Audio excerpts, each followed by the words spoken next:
এতিয়া আহিছো পৰৱৰ্তী শ্লোক। ঊৰ্ধ্বম গচ্ছন্তি সত্তষ্ঠা মধ্যে তিষ্ঠন্তি ৰাজসা জঘন্য গুণ বৃত্তিষ্ঠা অধো গচ্ছন্তি তামসা।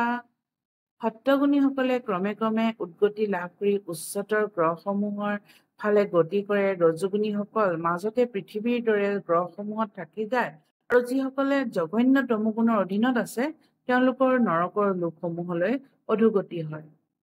ন অন্যম গুণেভ্যঃ কৰ্তব্যম যদা দ্ৰষ্টানুপশ্যতি গুণেভ্যঃ স পৰম বেত্তি মদ্ভাৱং স অধিগচ্ছতি।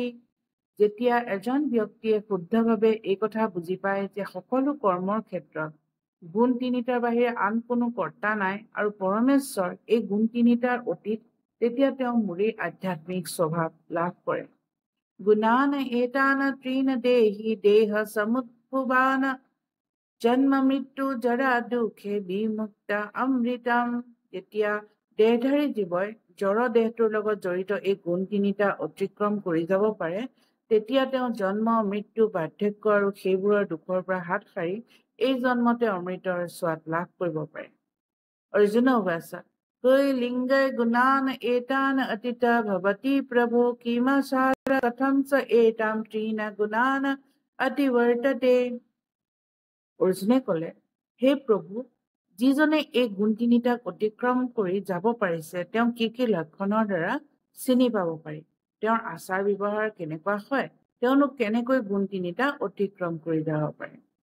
শ্ৰী ভগৱান উবাচ প্ৰকাশম চ প্ৰবৃত্তিম চ মোহম এব চ পাণ্ডৱ ন দৃষ্টি সম্প্ৰবৃত্তানি ন নিবৃত্তানি কাংক্ষতি উদাসীনৱৎ আসীন গুণয়ন বিশালতে গুণাঃ বৰ্তন্তে ইতি এवं यः अवतिष्ठति न इंगते समः दुःख सुख स्वस्थ समालोष्ट स्मकांक्षना तुल्य प्रिया प्रिय धीर तुल्य निंदा आत्मसंस्तुति मानपमानयो तुल्य तुल्य मित्ररिपेक्षयो सर्वारंभ परित्यागी गुणान्वितः स उच्यते।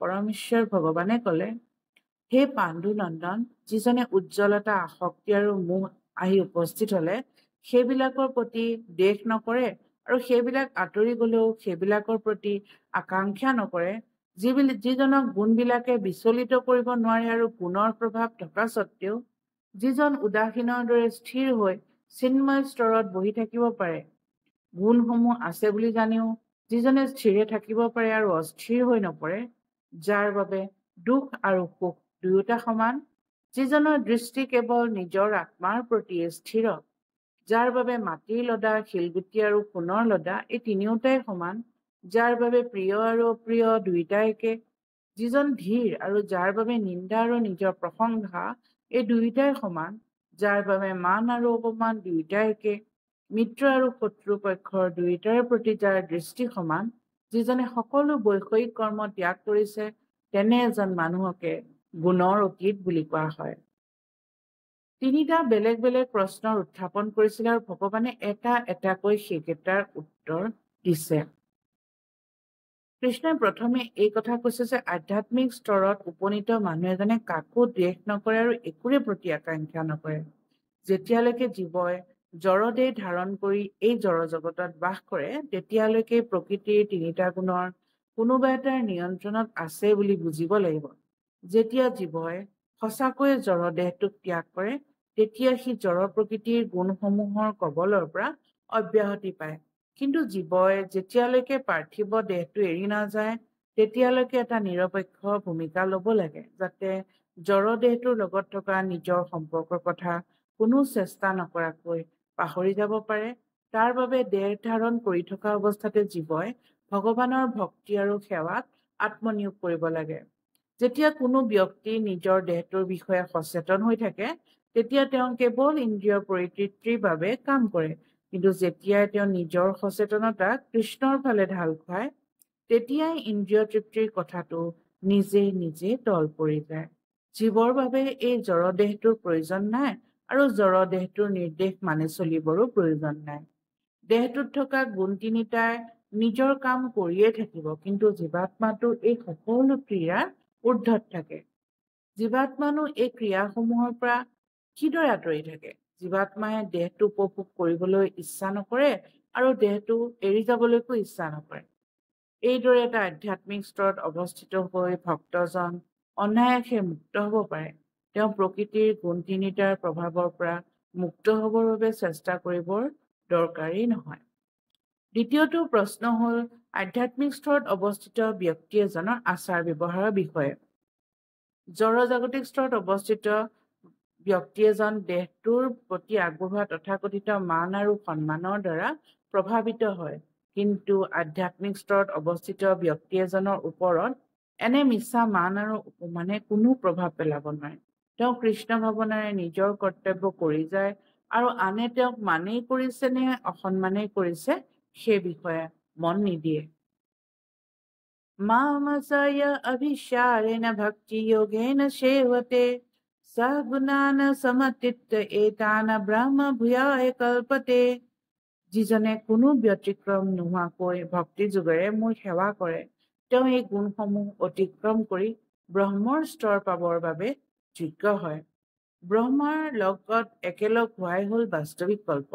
অৰ্জুনৰ তৃতীয় প্ৰশ্নটো আছিল আধ্যাত্মিক স্থিতি এটা লাভ কৰাৰ উপায় কি? এই শ্লোকত সেই প্ৰশ্নৰে উত্তৰ দিয়া হৈছে। কৃষ্ণ ভাৱনা সম্পন্ন হোৱা বা ভক্তি যোগৰ আশ্ৰয় লোৱাৰ অৰ্থই হ'ল কৃষ্ণৰ গুণসমূহ আহৰণ কৰা। ভগৱানে কৈছে যে তেওঁৰ স্বভাৱটো হ'ল শাশ্বত, আনন্দময় আৰু জ্ঞানোময়। সোণৰ কণাবিলাক যিদৰে সোণৰ খনিৰে অংশ, তেনেদৰে জীৱবিলাকো ভগৱানৰ অংশ। এইদৰে নিজৰ আধ্যাত্মিক স্থিতি অনুসৰি গুণগতভাৱে জীৱ সোণৰ দৰে অৰ্থাৎ গুণত কৃষ্ণৰ দৰে উৎকৃষ্ট, কিন্তু কৃষ্ণৰ লগত জীৱৰ ব্যক্তিগত পাৰ্থক্য সদায় থাকি যায়। এনে পাৰ্থক্য নাথাকিলে ভক্তিযোগৰ প্ৰশ্নই নুঠে। ভক্তিযোগৰ অৰ্থই হ'ল এই যে ভগৱানো আছে আৰু স্বতন্ত্ৰভাৱে ভক্তও আছে, আৰু ভক্ত আৰু ভগৱানৰ মাজত ভক্তি বা প্ৰেমৰ বিনিময়ো হৈ আছে। গতিকে পৰম পুৰুষ পৰমেশ্বৰ আৰু ভক্ত এই দুয়োজনেই দুজন বেলেগ পুৰুষ বা বেলেগ ব্যক্তি। এনে নহলে ভক্তিযোগৰ কোনো অৰ্থই নাথাকিব। কিন্তু ভগৱানৰ সৈতে একেধৰণৰ এটা আধ্যাত্মিক স্তৰ লাভ নকৰিলে ভক্তই ভগৱানৰ সেৱা কৰিব নোৱাৰে। গুণগতভাৱে ব্ৰহ্মৰ লগত এক হৈ যাব লাগে। ব্ৰহ্মত্ব লাভ কৰাৰ পাছতো জীৱাত্মাৰূপে নিজৰ নিত্য ব্ৰহ্মস্বৰূপ হেৰুৱাই নেপেলায়। ব্ৰহ্মণহি প্ৰতিষ্ঠা আহম অমৃতস্য অব্যয়স্য শাশ্বতস্য ধৰ্মস্য সুখস্য ঐকান্তিকস্য। অমৰ অব্যয় শাশ্বত ধৰ্মস্বৰূপ আৰু ঐক্যকান্তি সুখস্বৰূপ নিৰ্বিশেষ ব্ৰহ্মৰ ময়েই আশ্ৰয়। অমৰত্ব, অব্যয়ত্ব, নিত্যত্বৰ সুখমত্যই হ'ল ব্ৰহ্মৰ স্বৰূপ। আধ্যাত্মিক উপলব্ধিৰ স্তৰকেইটা হ'ল ব্ৰহ্মৰ উপলব্ধি, পৰমাত্মাৰ উপলব্ধি, চৰম সত্যতত্ত্ব স্বৰূপ পৰম পুৰুষ পৰমেশ্বৰৰ প্ৰাপ্তি। গতিকে পৰমাত্মা আৰু নিৰ্বিশেষ ব্ৰহ্ম এই দুয়োটা তত্ত্বই পৰম পুৰুষক আশ্ৰয় কৰি আছে। জড় প্ৰকৃতি হ'ল পৰমেশ্বৰৰে নিকৃষ্ট শক্তিৰ প্ৰকাশ। ভগৱানে নিকৃষ্ট জড় প্ৰকৃতিৰ গৰ্ভত পৰা প্ৰকৃতিৰ কিছুমান কণিকা বীজৰূপে নিক্ষেপ কৰে। এইদৰে জড় প্ৰকৃতিয়ে এটা চিৎ শক্তিৰ স্পৰ্শ লাভ কৰে। যেতিয়া জড় প্ৰকৃতিৰ বন্ধনত সোমাই থকা জীৱই আধ্যাত্মিক জ্ঞানৰ উৎকৰ্ষ সাধন কৰিবলৈ লয়, তেতিয়া তেওঁ নিজকে জড়জাগতিক স্তৰৰ পৰা ক্ৰমান্বয়ে পৰমেশ্বৰৰ ব্ৰহ্মৰূপৰ উপলব্ধিৰ স্তৰলৈ লৈ যায়। জীৱনৰ ব্ৰহ্মস্বৰূপৰ এই উপলব্ধি আত্ম উপলব্ধিৰ প্ৰথম স্তৰ। এই স্তৰত ব্ৰহ্ম উপলব্ধি লাভ কৰা ব্যক্তিজনে জড়জাগতিক জীৱনৰ ঊৰ্ধ্বলৈ যাব পাৰে, কিন্তু পৰিপূৰ্ণভাৱে ব্ৰহ্ম উপলব্ধি নহয়। ভগৱানৰ প্ৰতি ভক্তিৰ ভাৱেৰে কৰা সেৱা বৰ সহজ কাম। সদায় ভগৱানৰ প্ৰতি কৰা কামতে লাগি থাকিব লাগে।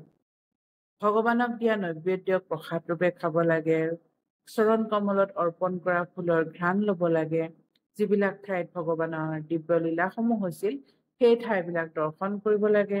ভগৱানৰ বিভিন্ন কাৰ্যকলাপসমূহৰ বিষয়ে অধ্যয়ন কৰিব লাগে। ভক্তৰ লগত ভগৱানৰ প্ৰেমৰ বিনিময়ৰ বিষয়ে পঢ়িব লাগে। সদায় তেখেতৰ মন্ত্ৰ উচ্চাৰণ কৰিব লাগে। আজিলৈ ইমানেই। এইদৰে এই অধ্যায়ৰ পৰিসমাপ্তি ঘটিল।